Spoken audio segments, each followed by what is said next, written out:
오늘 읽은 말씀에 근거해서 그리스도의 사랑으로 용납하는 삶이라고 하는 제목으로 말씀드리겠습니다. 바울이 빌레몬에게 쓴 편지를 우리는 계속해서 살피고 있습니다. 빌레몬의 종 오네시모를 위해서 편지하고 있죠. 바울이 오네시모를 복음으로 낳았습니다.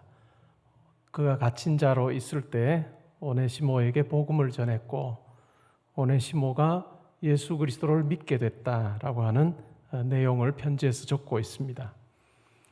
그래서 오네시모에게 일어난 변화를 표현할 때, 이전에는 그가 무익한 사람이었다. 그러나 이제는 유익한 사람이 되었고, 더 나아가 나에게는 참 소중한 신복과 같은 사람이 되었다라고 그렇게 적고 있습니다. 바울의 동역자가 되었음에 대해서 이야기를 하는 거죠. 바울은 그가 그런 오네시모를 자기 곁에 두고 싶어하는 마음이 있습니다. 그러나 자기 마음대로 하지 않죠. 오네시모의 주인인 빌레몬에게 허락을 구하는 편지를 쓰고 있습니다. 오늘 읽은 내용에도 그것이 등장하는데요. 15절에 보시면 이렇게 적혀 있습니다. 아마 그가 잠시 떠나게 된 것은 너로 하여금 그를 영원히 두게 함이리니. 여기서 잠시 떠나게 한 것, 이것은 굉장히 완곡한 표현입니다. 이 잠시 떠나게 된 것이 어떤 일인지 우리는 편지를 통해서 추측할 수 있죠. 골로새에 살고 있었던 빌레몬, 그리고 그의 종이었던 오네시모. 어느 날 오네시모가 주인의 집을 뛰쳐나오게 된 사건을 이야기를 합니다. 그가 잠시 떠나게 된 것, 주인이 어떤 일을 맡기고 부탁하여서 집을 떠난 것이 아니라 그가 자기 마음대로 주인의 집을 떠난 것이죠. 그리고 내용을 읽어보면 경제적인 부분에도 손해를 끼쳤다라고 하는 것을 우리가 추측을 해볼 수 있습니다. 바울이 아주 완곡하게 표현하죠. 주인의 돈을 가지고 집을 나간 것. 그러나 그것이 오히려 그를 이 빌레몬에게 영원히 두게 하는 일이었다라고 이야기를 하죠. 겉으로만 보면 어떨까요? 정말 나쁜 종입니다. 그리고 이 종은 그냥 둬서는 안 될 것 같은 짓을 행한 것이죠. 근데 결국은 어떻게 됐을까요? 그러한 일이 벌어졌지만 결국 바울을 통해서 복음을 듣고 또 예수를 그리스도로 고백하고 이제는 사람이 완전히 변하게 된 것에 대해서 암시하고 있습니다. 그래서 무익했던 자가 유익하게 되고 이제는 바울에게는 꼭 필요한 사람이 된 것, 그래서 주인인 빌레몬에게도 꼭 필요한 사람, 이제는 영원이라고 하는 관점에서 함께 관계를 생각해 볼 수 있는 사람이 됐다라고 하는 이야기를 적고 있습니다. 그러면 16절에 보시면 이후로는 종과 같이 대하지 아니하고 종 이상으로 대해주길 원합니다. 어떻게 대하기를 원합니까? 곧 사랑받는 형제로 둘지라. 내게 특별히 그러하거든 하물며 육신과 주 안에서 상관된 내게랴. 빌레몬에게 요청을 하죠. 이제는 오네시모를 이전처럼 종으로 대하지 말고 종 이상으로 대해달라. 사랑하는 형제처럼 대해달라라고 그렇게 이야기를 합니다. 왜냐하면 오네시모는 바울에게는 참 특별한 자입니다. 복음을 함께 나누고 복음을 함께 전할 자이죠. 나에게 이 정도로 특별하다고 한다면 육신의 관계에서는 종과 노예, 주인의 관계, 그리고 주님 안에서 또한 그리스도 안에서의 복음을 함께 전하는 그와 같은 관계인 너에게는 더하지 않겠느냐라고 그렇게 적고 있습니다. 17절에 보시면 그러므로 내가 나를 동역자로 알진대 그를 영접하기를 내게 하듯 하면 좋겠다라고 이야기를 합니다. 그를 동역자로 받아주면 좋겠다라고 그렇게 이야기를 합니다. 이 15절부터 17절에서 우리는 이 바울의 말 속에서 두 가지를 생각할 수 있습니다. 하나는 오네시모의 삶에 있었던 하나님의 섭리에 대한 이야기이죠. 그냥 집을 뛰쳐나간 종, 그리고 주인에게 손해를 끼친 종, 그것으로 끝나지 않고 복음 안에서 새롭게 된, 복음 안에서 완전히 변화된 사람이 된 그 같은 하나님의 일하심, 하나님의 섭리의 손길이 있었다라고 분명하게 이야기를 하고 있습니다. 우리는 이 내용을 읽으면서 창세기 마지막 부분에 요셉의 그 말을 떠올리게 됩니다. 형들이 두려워하면서 이제 다시 보복할까 염려하는 마음으로 어떻게 해서든 요셉의 마음을 사려고 하는 그런 형들에게 요셉이 아주 분명하게 이야기합니다. 형들은 나에게 악을 행하였지만 하나님께서 그 악을 그냥 악으로 끝나게 하지 않으시고 선으로 바꾸셨습니다. 그리고 그 과정 속에, 그 과정이 뭘까요? 요셉이 노예로 애굽으로 팔리는 그 과정, 그리고 애굽에서의 여러 가지 우여곡절과 같은 그 같은 많은 일들, 감옥에 갇히고 또 종으로 살고 하는 이 모든 일 가운데 하나님께서 함께 하셔서 마침내 하나님의 기적적인 방법으로 애굽의 총리가 되게 하심으로, 노예로 팔려갔으나 총리가 되게 하시는 그 하나님의 손길을 통해서 결국은 하나님께서 약속하신 아브라함의 자손들, 야곱의 가족들을 하나님께서 구원하기 원하셨다, 보호하기 원하셨다, 기근 중에도 굶어 죽지 아니하고 그들의 생명이 보존되도록 하셨다라고 하는 그 말을 우리가 떠올려 볼 수 있습니다. 하나님의 섭리가 오네시모의 삶 가운데도 있었다라고 하는 이야기를 바울이 하고 있는 것이죠. 그리고 이와 같은 변화 속에는 용납과 사랑의 힘이 있었다라고 하는 것을 우리는 짐작해 볼 수 있습니다. 옥에 갇혀있던 바울 그리고 오네시모를 만났습니다. 어느 누구도 집을 뛰쳐나온 이 노예에게 관심을 기울이지 않았을지도 모릅니다. 그러나 바울은 그를 한 생명으로 귀히 여기면서 그에게 예수 그리스도의 복음을 전했습니다. 바울은 높은 사람들에게만, 이 사람에게 복음을 전하면 그가 가진 지위를 가지고 복음을 더 활발히 전할 수 있겠다라고 생각되는 사람에게만 복음을 전한 것이 아니라 그는 누구에게나, 다른 사람들이 보기에는 무가치하고 보잘것없어 보이는 집 뛰쳐나온 종, 노예에게 그는 복음을 전하는 것을 서슴지 않았습니다. 그리고 또한 복음을 전하는 데서 그치지 않고 예수 그리스도의 사랑으로 그를 용납해 주었던 것, 그리고 복음 안에서 그 같은 사랑이 역사하여서 마침내 한 사람의 인생을 완전히 바꿔놓은 부분에 대해서 이야기를 하고 있습니다. 여러분들이 잘 아는 작품 중에 빅토르 위고의 레 미저러블이라고 하는 작품이 있습니다. 주인공은 장발장이죠. 빵을 훔쳐 먹어서 결국 18년 동안 감옥살이를 하게 됩니다.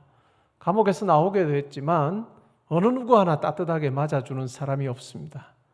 다 그를 멸시하기도 하고 그를 무시하기도 합니다. 어느 날 그가 어떤 마을에 가게 되고 그 마을의 주교가 그를 영접하고 환대를 해 주었습니다. 먹을 것이 없고 또 잘 곳이 없는 그에게 거처를 마련해 주고 또한 먹을 것을 주었습니다. 참 따뜻한 사랑을 그가 받았죠. 그러나 어느 날 그는 나쁜 마음을 먹게 됩니다. 그곳에 있는 은접시를 가지고 야반 도주를 하죠. 결국 그가 경찰에 붙잡혔습니다. 수상히 여겼던 경찰이 그를 데리고 이 신부에게로, 주교에게로 찾아왔습니다. 그리고 주교에게 묻습니다. 이거 당신이 준 것 맞냐고, 이 사람이 훔쳐간 것 아니냐고 그렇게 묻습니다. 그러자 주교가 왜 내가 너에게 은촛대까지 줬는데 왜 은촛대는 남겨두고 갔느냐라고 그렇게 이야기를 해줍니다. 사랑으로 용납하는 그 일을 통해서 결국은 이 장발장은 그가 마음의 감동을 받고 앞으로 그 이후의 삶이 훨씬 더 선을 행하고 또 많은 사람들에게 도움을 주는 새로운 사람으로, 새 사람으로 살았다라고 하는 이야기를 우리는 잘 알고 있습니다. 오늘 본문에도 바로 이와 같은 바울의 용납과 사랑이라고 하는 것이 이면에 깔려 있습니다. 그리고 18절부터 19절에 보시면 이렇게 말합니다. 그가 만일 내게 불의를 하였거나 내게 빚진 것이 있으면 그것을 내 앞으로 계산하라. 나 바울이 친필로 쓰노니. 이 부분이 그냥 내가 하는 말이 아니다 라고 하는 것을 19절에서 아주 분명하게 이야기하죠. 내가 친필로 쓰노니 내가 갚으려니와. 만약 오네시모가 너에게 어떤 빚을 진 것이 있거나 너에게 경제적으로 손해를 끼친 것이 있다면 내가 갚아주겠다. 그것을 내가 친필로 이걸 쓴다라고 하는 것으로 이야기를 합니다. 그 당시에 이와 같은 편지, 친필로 쓰고 서명을 한 편지는 법적인 효력이 있었습니다. 이 말은 그냥 지나가는 레토릭이 아니고 실제로 내가 그렇게 하겠다라고 하는 마음이 이 속에 담겨 있고, 만약에 빌레몬이 이것을 가지고 오네시모가 자기에게 빚진 것이 있거나 아니면 경제적인 손해를 끼쳤는데 이것을 가지고 법정으로 가면 바울이 당연히 물어줘야 되는 그 같은 효력이 있는 그 같은 문서가 바로 지금 빌레몬서입니다. 얼마나 이 오네시모를 향한 그 마음이 큰지를 우리는 잘 알 수 있습니다. 그런데 그것으로 끝나진 않아요. 내가 이외에 내 자신이 내게 빚진 것은 내가 말하지 아니하노라. 다시 상기시켜 주죠. 뭔 내용을 상기시켜 주나요? 빌레몬이 실제로 바울을 통해서 복음을 듣게 됐습니다. 그리고 회심하게 됐죠. 그러면서 네가 나에게 빚져 있는 것 그건 내가 말하지 않겠다라고 하지만 은근히 상기를 시키는 거죠. 가만 계산해봐. 내가 나에게 훨씬 더 큰 빚을 지고 있다라고 하는 이야기를 하는 거죠. 다르게 말하면 뭘까요? 오네시모를 용서하고 받아주면 좋겠다라고 하는 이야기를 아주 분명하게 하고 있습니다. 그리고 20절에 보면 오 형제여 나로 주 안에서 너로 말미암아 기쁨을 얻게 하고 내 마음이 그리스도 안에서 평안하게 하라. 나는 내가 순종할 것을 확신함으로 내게 썼노니 내가 내게 말한 것보다 더 행할 줄을 아노라. 바울이 요구하는 것보다, 부탁하는 것보다 더 행할 줄을 안다라고 그렇게 확신하고 있습니다. 이 편지를 받을 빌레몬을 향해서 바울은 아주 무한한 신뢰를 가지고 있습니다. 내가 이 편지에 요청하는 대로, 아니 그것보다 더 이상으로 빌레몬이 오네시모를 그냥 단순히 종으로 받는 것이 아니라 그리스도 안에서 사랑하는 형제로 받을 뿐만 아니라 동역자로 받을 거다라고 하는 것을 그가 확신하고 있습니다.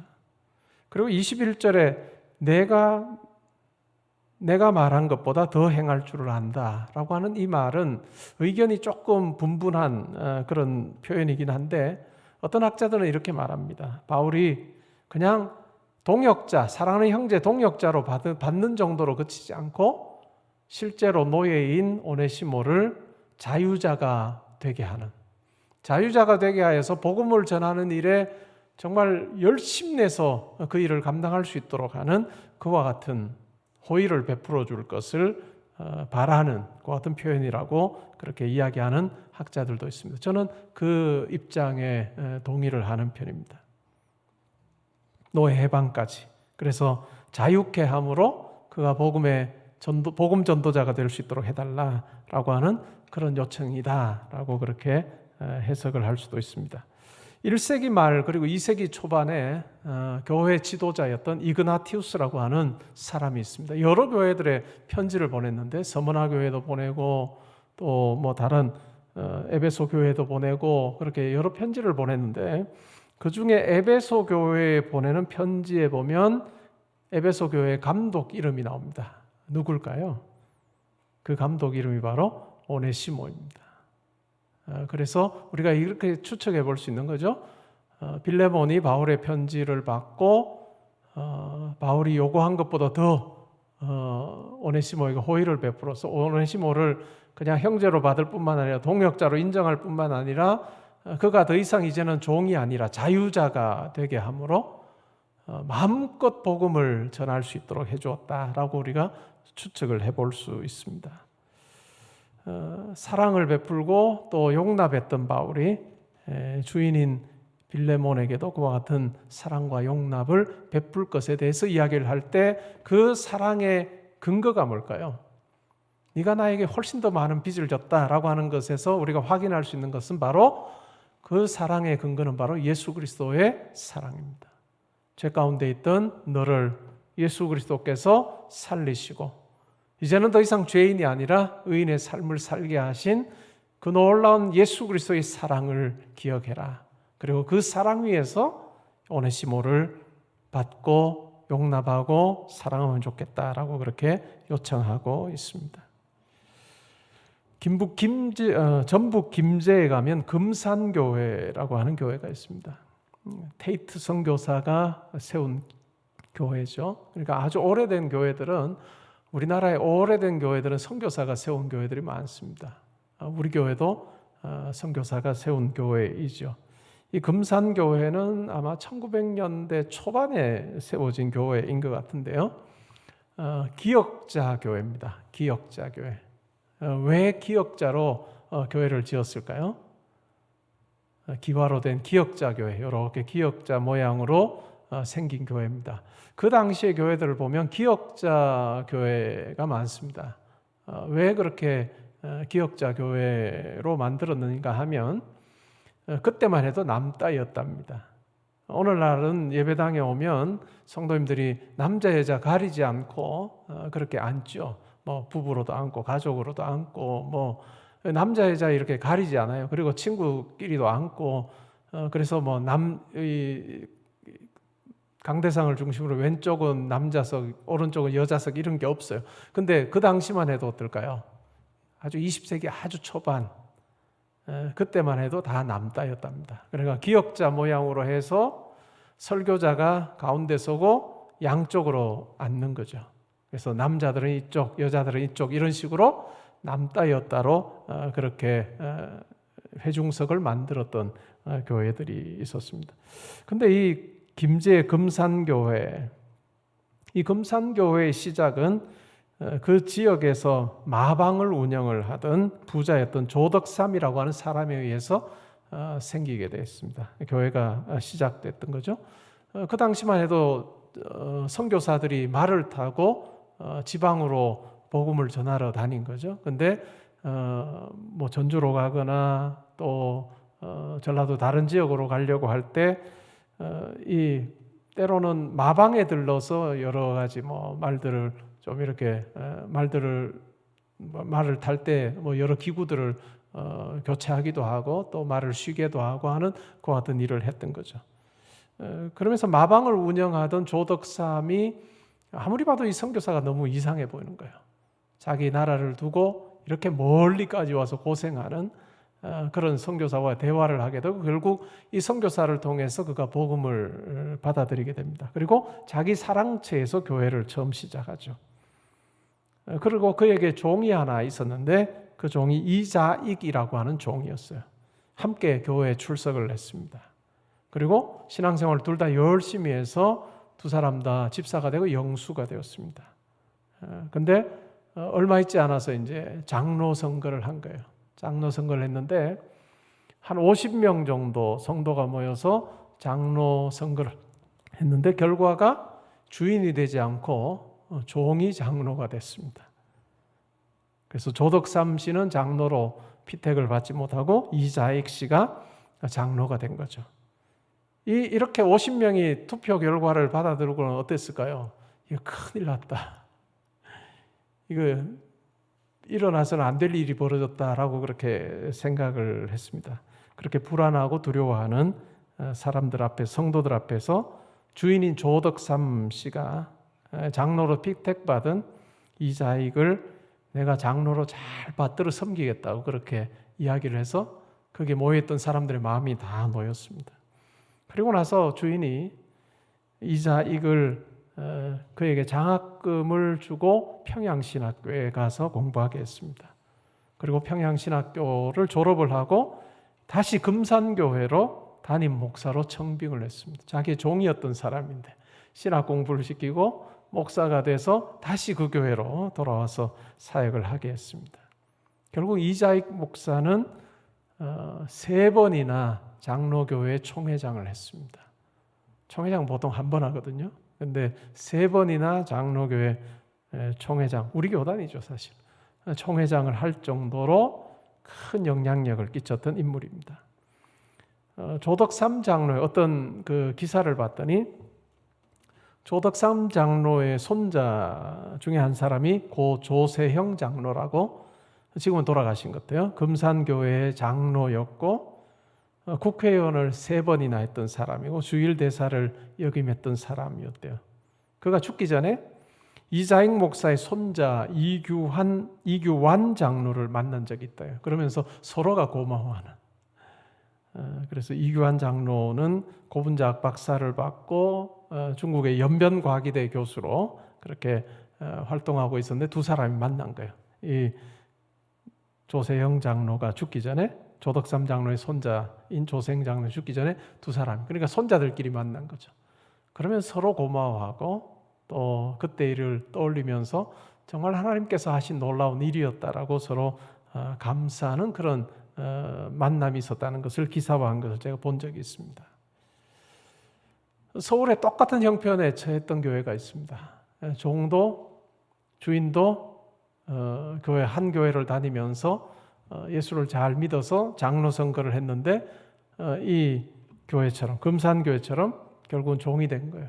그러자 장로를 핏대급을 받지 못했던 주인이 그 교회를 떠나서 다른 교회를 만든 그와 같은 일들도 있어요.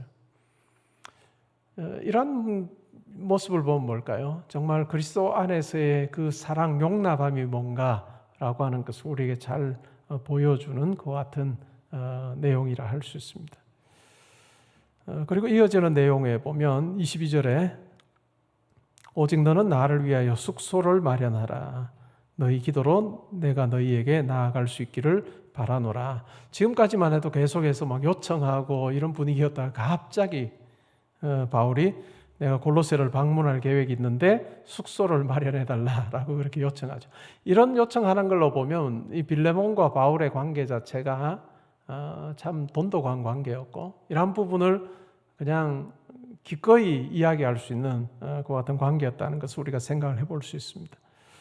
바울 당시 어땠을까요? 1세기 중엽만 하더라도 복음을 전하러 다닐 때 여관이나 호텔이나 이런 것 자체가 아주 세련되게 잘 갖추어지지 않았던 거죠. 그러니까 보통 어땠을까요? 성도의 집에, 그 교회의 지도자의 집이나 아니면 성도의 집에 머물면서 또 복음을 전하고 예배를 인도하는 경우가 참 많았습니다. 한국교회만 해도 어떨까요? 한국교회만 해도 1970년대, 80년대만 해도 어떤 교회에 부흥회가 있고 강사가 오게 되면 어떨까요? 오늘날은 대체로 다 강사분을 호텔에 다 모십니다. 근데 1970년대, 80년대만 해도 어땠을까요?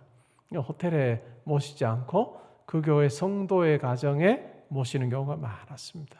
그걸 떠올리면 바울이 지금 요구하는 것이 아주 멋들어진 집을 달라는 것도 아니고 내가 가 있는 동안에 일시적으로 머물 수 있는 그와 같은 공간을 마련해 달라라고 하는 부분이죠.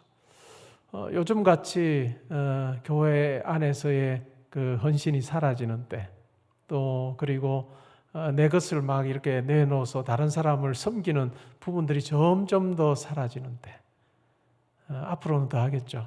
제가 신학교 가서 가끔 그런 이야기 합니다.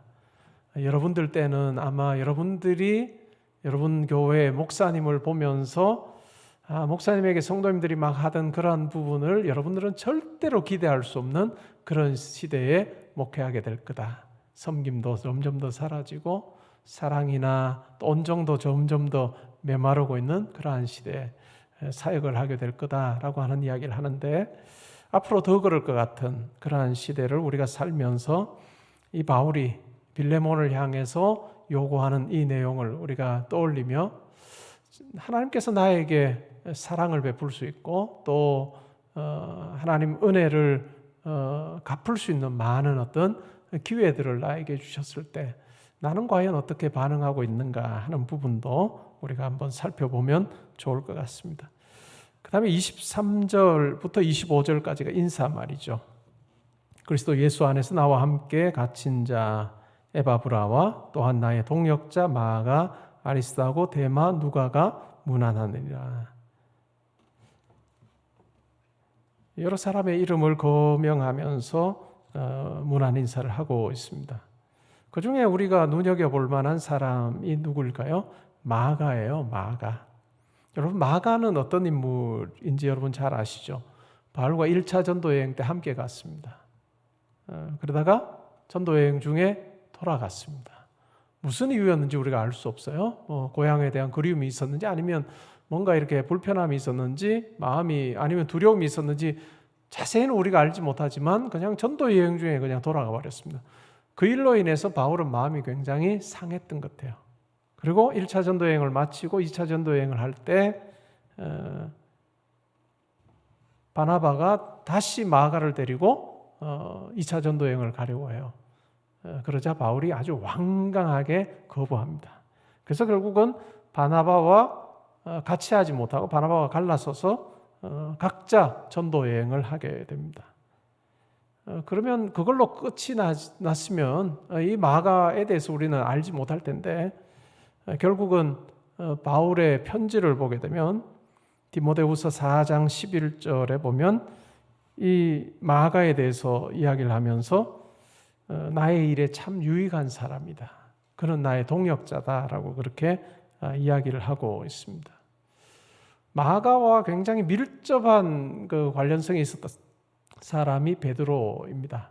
그래서 우리가 흔히 베드로가 여러 지역을 다니면서 복음을 전할 때 베드로의 통역자, 통역관 역할을 했던 사람이 마가라고 우리가 생각을 하죠.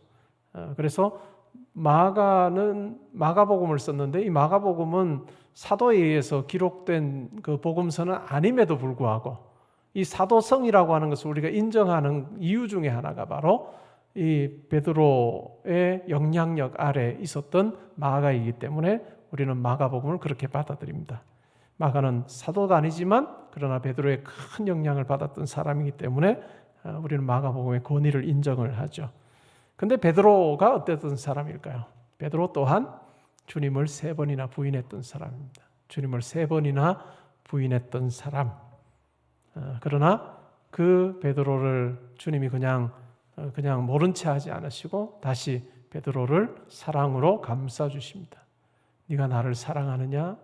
네가 나를 사랑하느냐? 내가 나를 사랑하느냐? 3번이나 물으시면서 내 양을 먹이라, 내 양을 먹이라, 내 양을 치라라고 말씀하시면서 베드로에게 다시 사명을 부여해 주시는, 절망에 있는 베드로, 낙심 중에 있는 베드로, 상처 입은 베드로를 주님께서 사랑으로 보듬어 주시고 다시 사역자의 길을 걸어갈 수 있도록 용납해 주신 사건을 우리는 잘 압니다. 그래서 베드로 자체가 어떤가요? 상처 입은 치유자이죠. 이 상처 입은 치유자인 베드로가 또한 마가를 세움으로 정말 주의 일에 참 귀히 쓰임 받는 사람이 되게 하고 바울의 사역에도 참 귀한 사람이 되게 하고 동역자가 되게 했던 것을 우리는 잘 알고 있습니다. 그 마가에 대해서 언급하고 있는 거죠. 빌레몬이 마가에 대해서 알고 있었다면 이 오네시모를 향해서 내가 어떻게 해야 할까라고 하는 부분에 대해서도 더 깊게 생각을 해보았을 것입니다. 그 다음에 또 다른 한 인물이 누굴까요? 데마예요. 데마. 디모데후서 4장 10절에 보면 이렇게 말합니다. 데마는 이 세상을 사랑하여 나를 버리고 데살로니가로 갔다.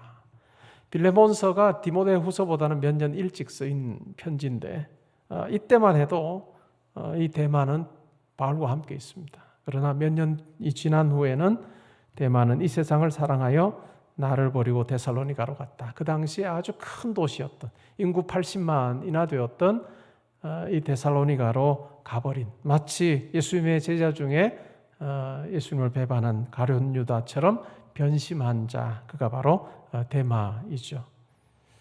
이렇게 생각해보면 뭘까요? 끝까지 주님의 일꾼으로 사는 것이 은혜입니다. 끝까지 내가 주의 일꾼으로 사는 것, 그것이 얼마나 큰 은혜인가라고 하는 것을 우리가 떠올려 볼 수 있습니다. 하나님께서 나에게 맡겨주신 직분에 걸맞게 예배자로 살고 섬기는 자로 살 수 있다는 것, 그것은 내 수고와 내 열심 이전에 하나님께서 나를 붙들어 주신 은혜가 있어서 가능했다라고 하는 것을 이 데마 이야기를 보면서도 우리는 확인하게 됩니다. 25절에 보시면 우리 주 예수 그리스도의 은혜가 너희 심령과 함께 있을지어다. 바울은 편지를 하면서 편지의 인사말에도 보면 은혜를 이야기했고 또 마지막 인사에서도 그는 은혜를 이야기합니다. 은혜로 시작하여 은혜로 편지를 마치고 있습니다. 그만큼 우리 삶이라고 하는 것은, 성도의 삶이라고 하는 것은 은혜 위에 올려진 삶이어야 된다라고 그렇게 이야기를 하고 있습니다. 오늘 이 본문을 통해서 우리 각자의 삶을 한번 살펴보면 좋을 것 같아요. 오늘 제목처럼 그리스도의 사랑으로 용납하는 삶, 나는 과연 그러한 삶을 살고 있는가?